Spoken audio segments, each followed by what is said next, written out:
Bonjour Nicole Belloubet. Bonjour. La semaine dernière, des experts ont remis un rapport sur les écrans, rapport qui préconise de réduire les écrans, notamment pour les enfants, évidemment sur les portables, on y reviendra dans un instant. Mais la question se pose aussi sur les écrans dans les écoles, les écrans sur lesquels travaillent les enfants dans les classes. Sur cette question-là précisément, faudrait-il revenir en arrière? Est-ce qu'on est allé trop loin? Moi, je pense qu'on ne peut pas avoir de réponse univoque à cette question. J'ai eu l'occasion de dire à plusieurs reprises que, au niveau, par exemple, des collèges, je souhaitais vraiment que nos élèves arrivent dans le collège sans le téléphone portable, parce qu'on sait les effets néfastes que cela peut produire. On a bien vu, évidemment, que l'utilisation des réseaux sociaux et de certaines plateformes pouvait vraiment poser des problèmes en termes de harcèlement. Donc là, moi, je serais assez... Donc ça, c'est pour le portable. Ça, c'est pour le portable.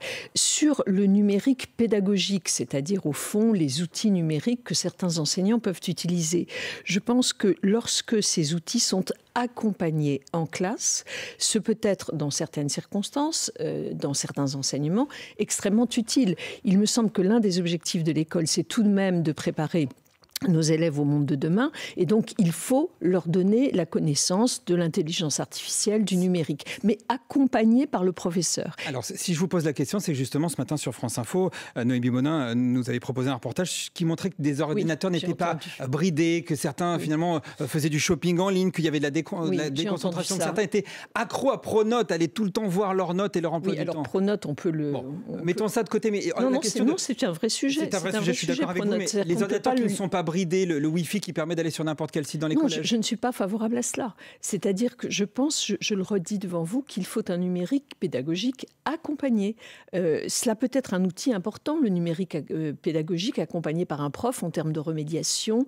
Il peut y avoir des utilisations vraiment positives. Mais on ne peut pas laisser les choses comme ça. Et l'une des difficultés que nous avons, c'est qu'effectivement, les collectivités territoriales qui parfois souhaitent équiper tel collège ou tel lycée d'outils numériques, peut-être sans une concertation suffisante avec l'éducation nationale, eh bien cela peut poser problème. Est-ce qu'il faut revenir en arrière dans ces endroits? Vous parlez des collectivités, par exemple, à Strasbourg, la région Grand Est a financé des ordinateurs pour tous les élèves, c'est-à-dire il n'y a plus de papier, il n'y a que du numérique. Est-ce qu'il faut assumer, comme la Suède l'a fait, à un moment de dire on a fait une erreur, on est allé trop loin, revenons en arrière? Ce n'est pas ici que je vais dire oui, il faut retourner en arrière. Je pense, moi, profondément qu'il faut à la fois garder du papier, parce que cela donne un rapport à la lecture notamment qui est indispensable, mais on a, je le redis aussi, besoin d'un numérique pédagogique accompagné. L'exemple qui a été proposé, que j'ai entendu tout à l'heure sur votre radio, supposera un travail en lien avec la collectivité territoriale. Je ne vais pas ici dire arrêtons tout, repartons en arrière, mais il faut réfléchir. On ne peut pas balancer du numérique sans savoir quelles utilisations, quels usages pédagogiques on va lier. Donc aujourd'hui, ce n'est pas suffisant. Cet encadrement, il n'est pas suffisant. Non, je trouve que nous devons réfléchir davantage. Et vous parlez aussi, Nicole Belloubet, du fait de laisser les portables à l'entrée de l'établissement. Comment ça va se passer concrètement? Il y aura des casiers Oui, c'est ce que j'imagine. Je voudrais qu'on l'expérimente dès l'année prochaine. Ça supposera là encore un travail avec les collectivités territoriales, puisque c'est avec elles, évidemment, que nous construisons ce type d'objet qui pourrait permettre de déposer les portables à l'entrée. Un autre sujet qui interroge et qui intéresse évidemment aussi beaucoup de parents, les groupes de besoins, selon vous, ou groupes de niveau, selon le Premier ministre, seront donc la norme en mathématiques et français pour les classes de 5e et 6e à la rentrée prochaine. Enfin, ça c'est un peu théoriquement, car ça c'est plutôt mal parti. Les professeurs se disent beaucoup opposés au projet et en plus, ils expliquent qu'ils n'en ont pas les moyens. Alors, très concrètement, qu'allez-vous faire ? Eh bien, écoutez, actuellement, je dialogue beaucoup avec les chefs d'établissement qui, évidemment, au premier chef, doivent contribuer à la mise en place de ces groupes. Je dialogue avec les corps d'inspection qui, pédagogiquement, doivent aider les chefs d'établissement à le construire et je rencontre les organisations syndicales. Moi, je redis ici vraiment 3 choses extrêmement simples. Ces groupes de besoins, nous les avons constitués parce que cela nous semble utile pour faire progresser nos élèves dans ces 2 matières que sont le français et le maths. Et on a besoin de faire progresser tous les élèves. Ensuite, je le redis, la pédagogie différenciée qui sera appliquée à ces groupes. C'est-à-dire que nous considérons qu'un groupe d'élèves dans telle séquence pédagogique n'a pas les mêmes besoins qu'un autre. Donc, il faut mettre en place de la pédagogie différenciée. C'est un outil pour faire progresser les élèves. Et enfin, 3e élément, je l'ai dit et je le redis, il n'y aura pas de tri social lié à ces groupes, puisque en cours d'année, les élèves vont pouvoir changer de groupe par des dispositifs que je n'ai pas le temps de préciser. C'est pas le sujet, là, les professeurs disent qu'ils n'ont pas les sujets. Non, mais là c'est même pas sur le fond qui critique la méthode, c'est sur la rigidité du système et d'un système qu'on leur impose d'en haut alors qu'ils n'en ont pas les moyens. Les professeurs disent, par exemple, on va devoir rogner sur des options, sur le temps d'accompagnement des élèves.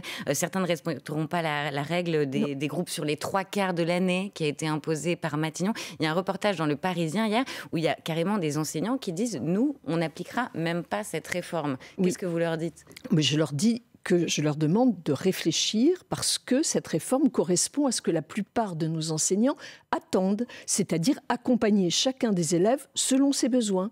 Je ne vois pas comment on pourrait refuser cet objectif. Mais quant à la question des moyens, je le redis devant vous, nous avons mis 2370 emplois supplémentaires pour faire ces groupes de besoins.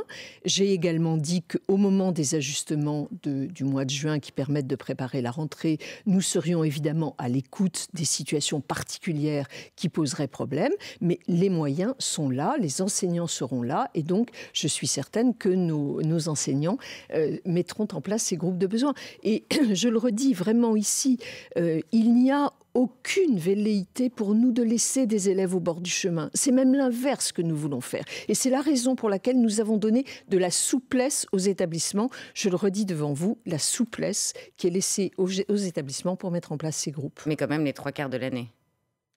Mais non, madame, je suis désolée. Je vais être un petit peu technique, mais ce que nous disons, c'est que vous faites des groupes toute l'année, mais précisément pour pouvoir brasser les élèves entre les groupes, pour qu'il n'y ait pas ce tri social. Vous pouvez, sur à peu près 1/4 de l'année, revenir en classe entière pour précisément rebrasser les groupes. C'est donc un élément de souplesse. C'est ce dont vous parlez. Juste un dernier mot sur la question des moyens, puisque les premiers résultats du concours de professeurs des écoles indiquent déjà que tous les postes ne seront pas pourvus à la rentrée prochaine. C'est très inquiétant car ça présage des pertes de postes lors de l'admission, notamment dans les académies régulièrement déficitaires. Je cite en tout cas les syndicats.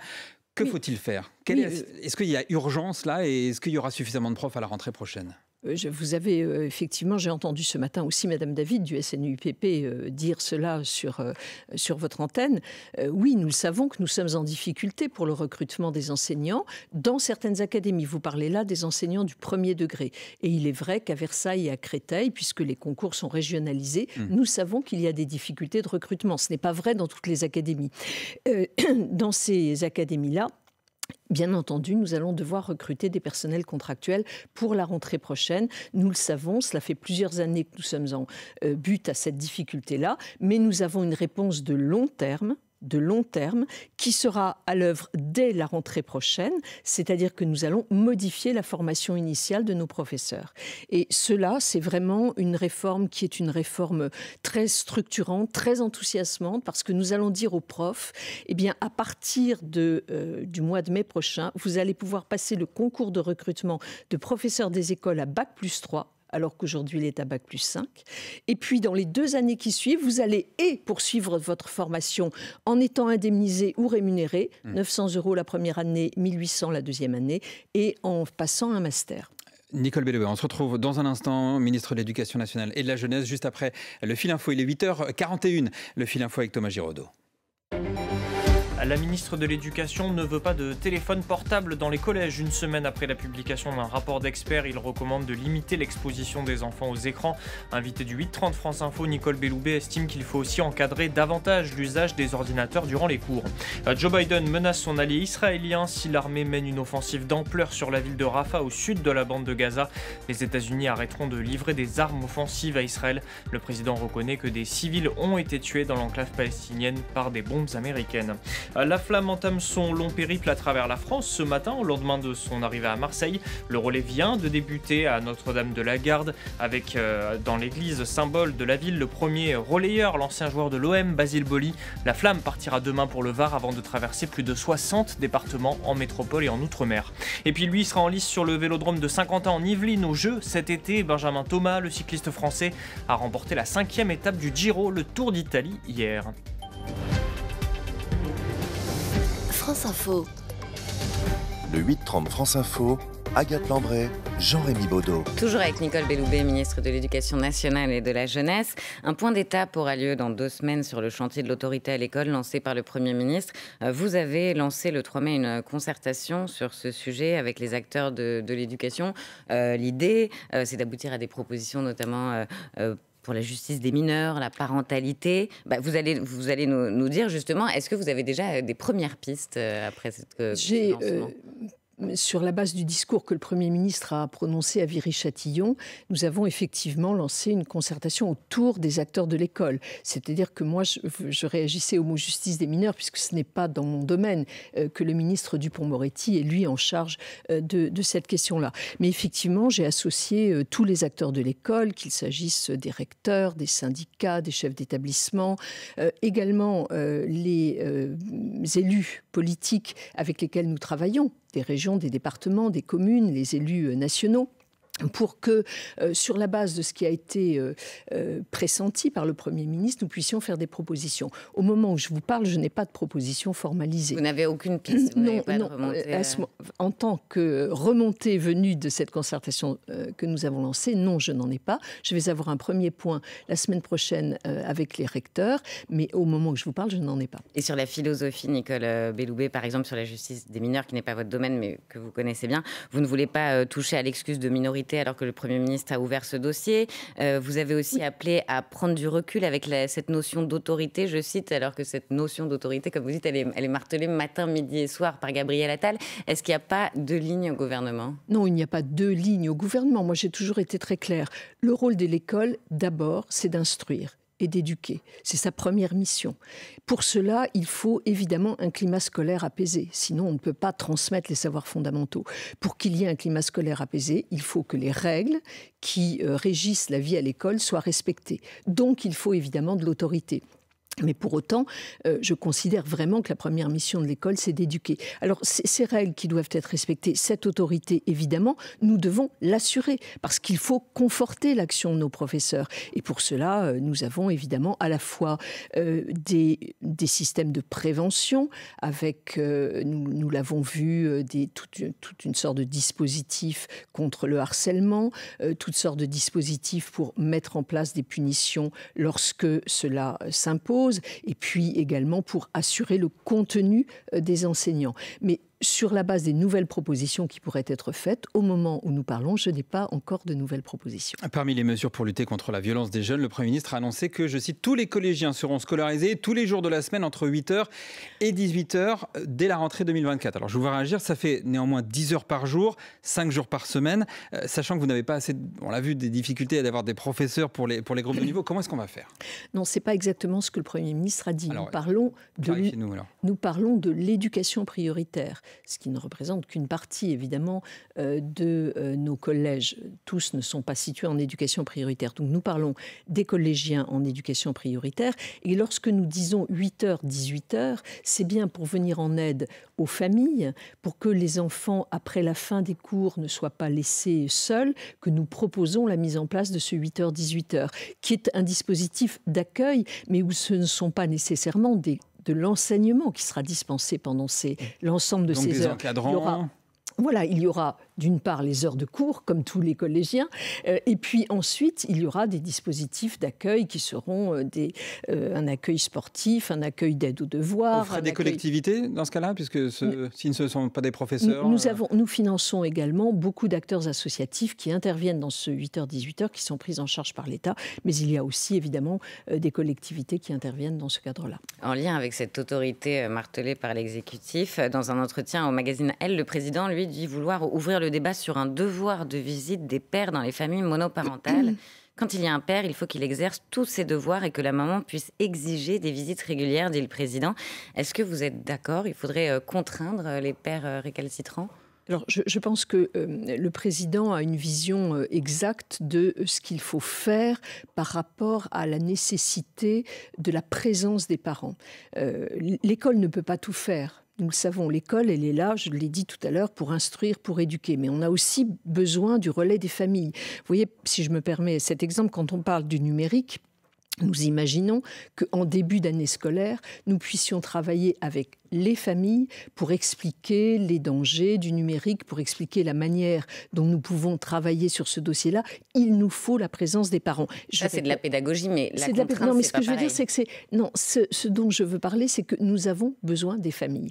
Et il est vrai que dans un certain nombre de cas, nous avons des parents qui sont trop souvent absents pour des raisons qui peuvent se comprendre, parce que leur vie est dure, parce qu'ils ne sont pas présents au moment où nous souhaitons les rencontrer. Donc je comprends tout cela. Mais nous avons absolument besoin de responsabiliser les parents, père et mère, et c'est dans ce cadre-là que s'inscrit la proposition du président. Mais juste très concrètement, comment vous faites pour forcer un père qui n'a pas envie de voir son enfant à le voir ? Non, mais moi, c'est juste la faisabilité de cette mesure, expliquez-nous. Je pense qu'elle doit être traitée au cas par cas. Je pense que c'est très difficile de décréter de manière générale cela. C'est au cas par cas que nous devons travailler avec chacune des familles concernées. Il y a un propos qui a choqué, un de vos propos qui a choqué. Vous avez été interrogé sur le point de savoir ce qu'était un élève perturbateur et vous avez répondu: un élève perturbateur peut l'être parce qu'il est en difficulté dans sa famille ou en difficulté physique ou parce qu'il a un handicap. Comme si les élèves en situation de handicap étaient ceux qui perturbent la classe. C'est des propos qui ont beaucoup fait réagir. C'était quoi? C'était de la maladresse? Est-ce que vous regrettez ces propos? Oui, très clairement, c'était de la maladresse. Je présente très simplement mes excuses aux familles qui ont été blessées par ces propos. C'est d'autant plus maladroit qu'une de mes préoccupations premières dans notre école actuelle, c'est vraiment de mettre en place ce que l'on appelle l'école pour tous, c'est-à-dire l'école qui accueille tous les élèves, absolument tous les élèves. Nous le voyons bien, c'est la mission de l'école. Et nous faisons évidemment un effort considérable parce que c'est notre devoir pour accueillir les élèves qui sont porteurs de handicap. Mais vous savez aussi que dans ces classes-là, on parle évidemment d'inclusivité. Dans ces classes, oui, parfois, ça crée effectivement, très concrètement, des difficultés dans certaines classes. Et si les moyens ne sont pas suffisants, je vais jusqu'au bout de ma phrase. Voilà. Oui, mais vous avez raison. Il y a une véritable douleur de certains de nos enseignants lorsque les élèves qui sont en situation de handicap ne sont pas suffisamment accompagnés. Et il y a aussi une douleur des familles lorsque l'école n'est pas en mesure de répondre à leurs attentes. C'est la raison pour laquelle, depuis que le président de la République a lancé cette initiative de l'école pour tous, nous faisons un effort tout à fait considérable. Nous avons augmenter considérablement le nombre d'accompagnants pour les élèves en situation de handicap. On est passé de 80 000 à 140 000 personnes aujourd'hui qui accompagnent ces élèves. Nous faisons des efforts en matière d'outils pédagogiques adaptés. C'est aussi très important. Nous faisons des efforts en termes de formation. Nous faisons des efforts également en mettant en place une expérimentation qui, je pense, sera très intéressante, ce qu'on appelle les pôles d'accueil spécialisés qui vont nous permettre tout de suite de répondre à la demande de familles qui ont un enfant porteur de handicap. Ces pôles d'accueil spécialisés vont tout de suite traiter la demande. Pour le moment, c'est une expérimentation que nous faisons dans 4 départements avec ma collègue Katabi, qui est également porteuse de ce dossier. Juste un dernier mot sur ce dossier. Est-ce qu'il faut plus de moyens sur la question du handicap, sur les AESH? Bien sûr qu'il faut plus de moyens. Je le dis, je vais en obtenir. Oui. Mais j'en ai déjà. À la rentrée 2024, nous allons recruter 3000 AESH supplémentaires. Et nous allons continuer en ce sens, bien sûr. Nicole Belloubet, on se retrouve dans un instant, juste après le fil info de Thomas Giraudot. Il est 8h51 sur France Info. Une première victime du choléra à Mayotte. Un enfant de 3 ans est mort des suites de la maladie. Une 60aine de cas ont été détectés sur l'île depuis le mois dernier, selon l'ARS. La députée Lyotte de Mayotte, Estelle Youssoufa, demande la distribution de pastilles pour désinfecter l'eau et une campagne massive de vaccination. Après les conducteurs autour des agents au guichet du métro parisien de toucher une prime s'ils travaillent pendant les Jeux, aux alentours de 1 800 € maximum, selon le nombre de jours où ils seront mobilisés. À la SNCF, en revanche, les négociations sont plus difficiles. Sudrail et la CGT cheminots appellent à une grève le 21 mai en Ile-de-France.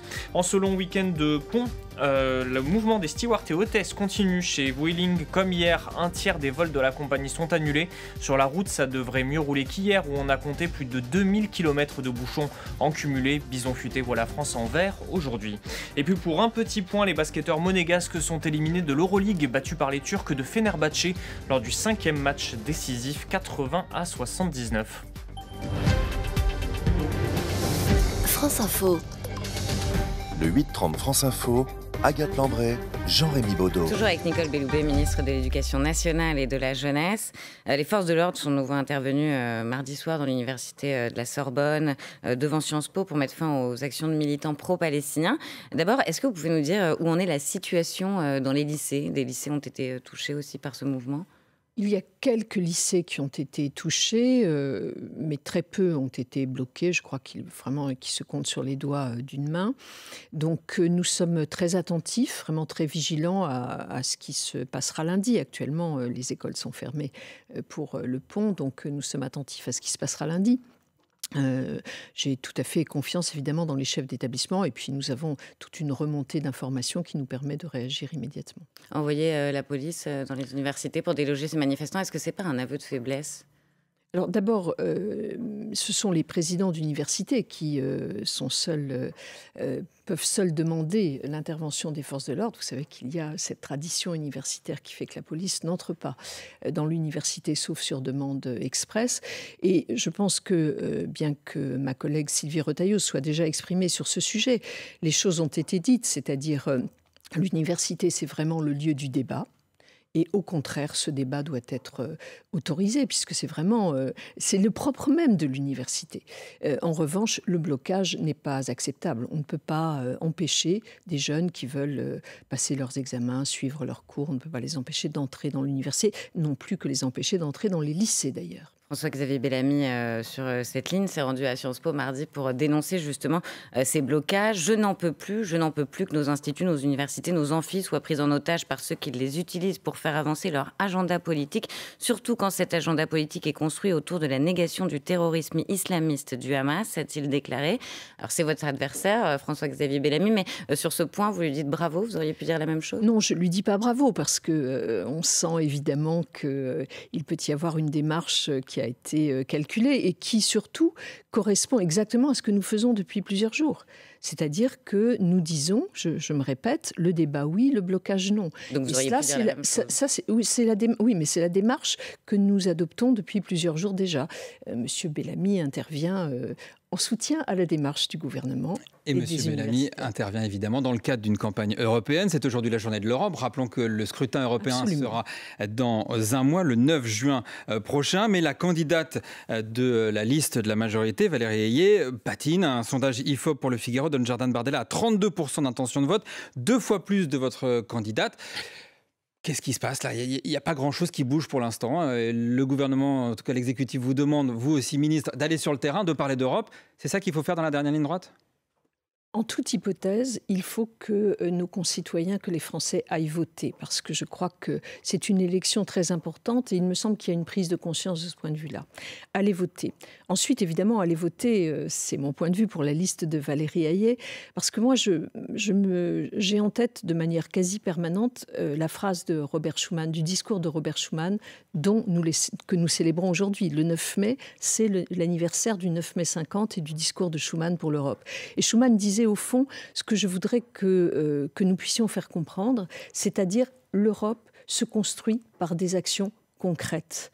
Et c'est de ces actions concrètes, je reprends les termes de Schuman, que naîtra la solidarité de fait entre les différents États de l'Union. Et moi, vraiment, ce que j'ai chevillé au corps, c'est ce fait-là. L'Europe, c'est d'abord des actions concrètes. Mais on ne vous entend pas. Pardon ? On ne vous entend pas. Eh bien, je pense qu'il faut le marteler. Peut-être nous entendons, peut-être qu'on n'est pas suffisamment audible, mais c'est ce que fait Valérie Ayé, c'est ce que je fais ici, c'est ce que je vais faire tout à l'heure en recevant des jeunes qui, grâce à l'Union européenne, ont fait Erasmus, cet extraordinaire programme d'échange entre étudiants, élèves, professeurs maintenant, vraiment de l'ensemble des pays d'Europe, qui leur permet de mieux se connaître, de mieux approcher les cultures et de créer cette solidarité de fait. Et moi, je trouve, si vous voulez, extraordinaire, regardez votre passeport. Regardez votre passeport. Qu'est-ce qu'il y a écrit sur la première page de votre passeport ? Il y a écrit Union européenne, République française. Et c'est le symbole de cette Europe et d'une Europe que l'on veut plus forte, d'une Europe que l'on veut protéger la démocratie et également combattre aux côtés de ceux qui défendent la liberté. Mais c'est d'ailleurs un pro-européen qui lui aussi, peut-être pour une Europe concrète, qui vous menace aujourd'hui. C'est Raphaël Glucksmann qui talonne Valérie Ayé. Vous qui êtes issu de la gauche, qu'est-ce que vous avez raté pour que le centre-gauche, originellement incarné par Emmanuel Macron en 2017, soit incarné désormais par un homme, Raphaël Glucksmann, qui avait obtenu 6% aux dernières européennes ? Je ne sais pas si on a raté quelque chose. Je ne pense pas qu'on ait raté. Je pense que nous ne disons pas assez ce que nous avons fait au niveau européen. Et c'est précisément tout le travail que conduit actuellement Valérie Ayé, c'est-à-dire de porter très haut devant les Français l'ensemble des atouts qui ont été dégagés au niveau européen. Je pense au pacte asile-immigration, qui n'est peut-être pas suffisant, mais qui est un début tout à fait considérable. Je pense au plan de relance post-Covid. Il faut savoir que notre économie ne serait pas ce qu'elle est s'il n'y avait pas eu ce plan de relance qui a été acté au niveau européen. Je pense à l'émergence de champions européens. Je pense à 1000 exemples. Donc, ce n'est pas votre bilan? Pardon ? Ce n'est pas votre bilan sur le plan national? Mais si, c'est le bilan que nous portons, c'est le bilan que portent nos élus européens. C'est pour ça que je pense qu'il faut continuer avec eux. Merci beaucoup Nicole Belloubet, ministre de l'Éducation nationale et de la Jeunesse. Merci d'avoir été l'invité ce matin du 8h30 France Info. Agathe Lambray, on se retrouve demain pour une nouvelle interview. Dans 5 minutes, les informés de Benjamin Sportouche. On reviendra sur cette journée de l'Europe puisqu'on le rappelle, dans un mois, c'est le scrutin européen.